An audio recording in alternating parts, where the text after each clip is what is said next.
What if your car's dashboard went dark at startup and you didn't even realize it?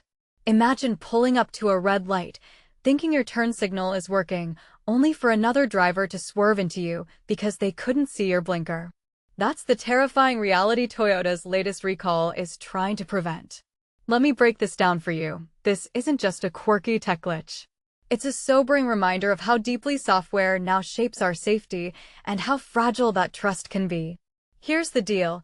Toyota's recalling nearly 650,000 Camrys because their 7-inch digital dashboards can randomly go blank when you start the car. But this isn't just about a pretty screen. It's about critical safety features, turn signals, hazard lights, seatbelt warnings, even that annoying key left in ignition alert, all disappearing without a trace. Personally, I think this highlights a growing problem in the automotive world.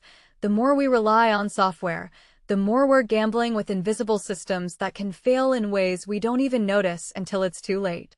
What makes this really interesting is the contrast between old-school mechanical failures and modern software hiccups. Back in the day, if your turn signal stopped working, you'd know because the bulb would burn out.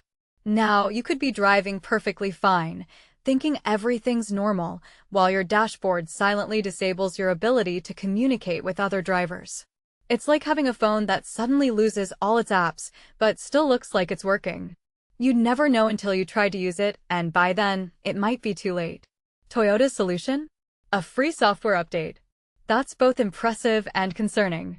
On one hand, it shows how flexible these systems are now. On the other, it raises a deeper question. Why wasn't this caught during testing? If a software update can fix this, why wasn't it fixed before the cars even left the factory? I mean, what other hidden flaws might be lurking in these complex systems that we haven't even discovered yet? Let's talk about the human element here. When you get a recall letter, it's easy to dismiss it as a minor inconvenience. But this isn't just about replacing a part. It's about a system that's supposed to keep you safe failing in a way that's almost imperceptible. What many people don't realize is that this kind of failure could lead to real-world collisions. If you can't see your hazard lights, or if other drivers can't see your turn signals, you're not just risking your life, you're risking theirs. And that's the kind of ripple effect that makes recalls like this so critical. I find it fascinating how this recall also reflects a broader trend: the automotive industry's race to digitize everything.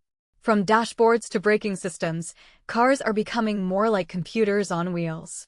But with that shift comes a new kind of vulnerability, one that's not just mechanical, but algorithmic. What this really suggests is that we need to rethink how we regulate and test these systems. Are we prepared for a world where a single line of code can determine whether a car is safe to drive? So, here's the takeaway. This isn't just about Toyota or Camrys. It's about the future of transportation. The next time you start your car, take a second to look at that dashboard. It's not just a screen, it's a lifeline. And if that lifeline can fail silently, we'd better make sure we're not relying on it too much. What do you think? Are we ready for the age of software-driven safety, or are we just hoping the code doesn't crash on us?